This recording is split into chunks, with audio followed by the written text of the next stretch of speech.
We can't completely eliminate risk, but we can think thoroughly about what can go wrong to increase the chances of something going right.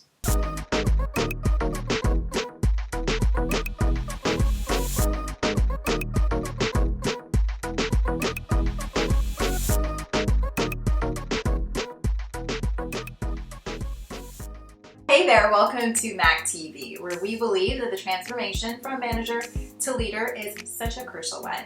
And that's because, well, true leaders change lives.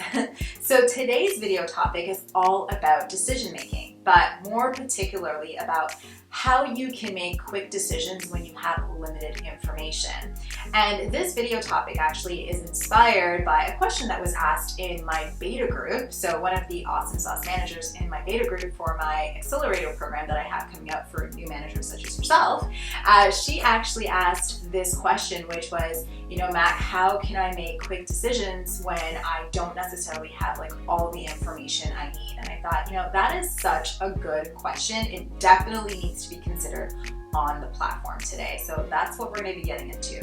So before I get into the step-by-step process of how to do this, I want to remind you to hit on the subscribe button so you don't miss out on any other content that I share here on a weekly basis. Okay, so do that now.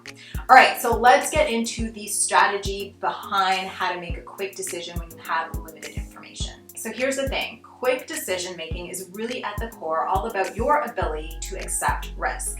That's why the process of decision making in general is all about, collecting as much information as you possibly can. So doing your research, as well as maybe reaching out to a friend or maybe somebody that has a lot of experience or has experience in the area, for which you want to make a decision so that you can mitigate risk. So if you want to be able to make decisions or make quick decisions with limited information or with less and less information, then you have to be okay with accepting more and more risk. So the best advice I've gotten on decision making, which of course I now like to pass on to you, actually comes from this book right here called The Road Less Stupid by Keith Cunningham, which I'm pretty sure I've actually mentioned on my channel before. Yeah, I think it was one of my older videos I've mentioned it before. But anyways, in one of his chapters, he actually asserts that risk is really about the future. And since none of us can really predict what's going to happen in the future, we can't completely eliminate risk at any level at all. But what we can do, or what we have control over, is actually thinking about what could go wrong so that we can increase the chances of something going right. So I'm going to repeat that again. We can't completely eliminate risk, but we can think thoroughly about what can go wrong to increase the chances of something going right. So this is such a simple statement that can literally be applied to every time you have to make a decision, but especially when you have to make a very quick decision when you don't have necessarily all the information.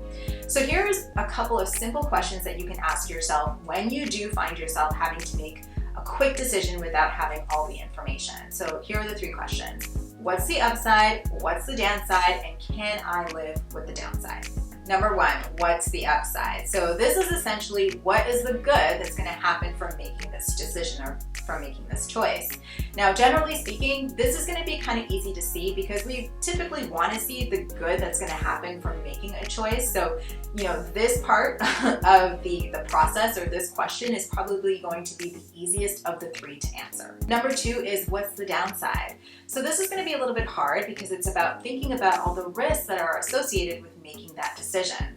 So you kind of want to think about this step as your pre-mortem. So we've all heard of the post-mortem, right? Which is about breaking down what has happened after the fact and analyzing, why it happened, where it happened, all that stuff. Well, instead of thinking about that after the fact, what I'm asking you to do is think about it beforehand, which is why I'm calling it a pre-mortem. So thinking about what could go wrong before it actually happens, and then guesstimating, or giving it your best guess in terms of what the probability is of that risk actually playing itself out. Okay, so let me give you an example of this in action so that this kind of all makes sense.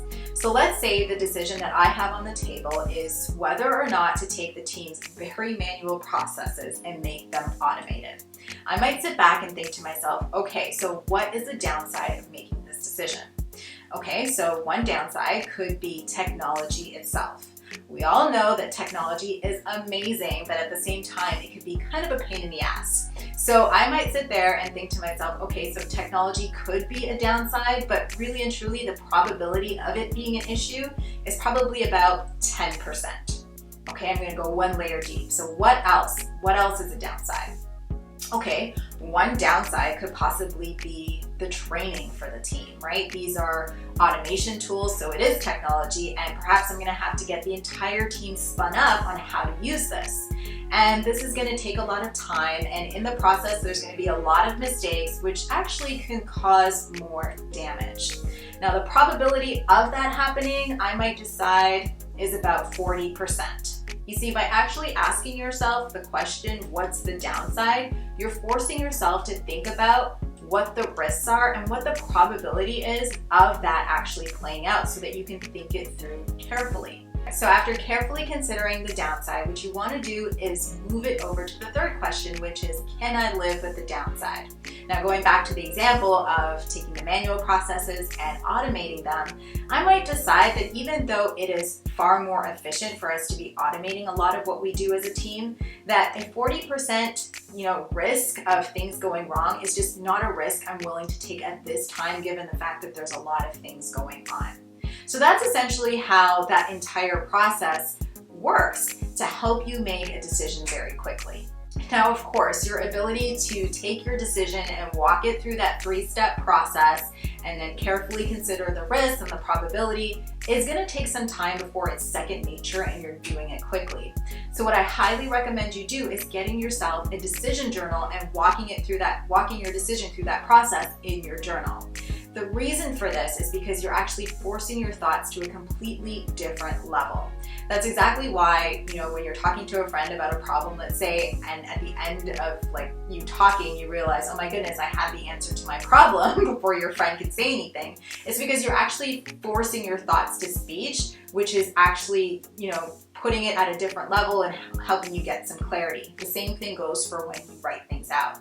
So what you can do is create for yourself like a mini template in your journal where it says, what's the upside, what's the downside, and can I live with the downside, and you're forcing yourself to write it out and you're forcing yourself to think about it on a different level. And then, over time, as you do it more and more and you get more practice, you're gonna get better at it to the point where you can do it in your brain, and then that's when quick decision making comes in. So that is it for today's video, and I really hope that you found this information to be valuable. And if you did, don't forget to give it a thumbs up, and don't forget to subscribe so that you don't miss out on any insights that I share here only on Tuesday.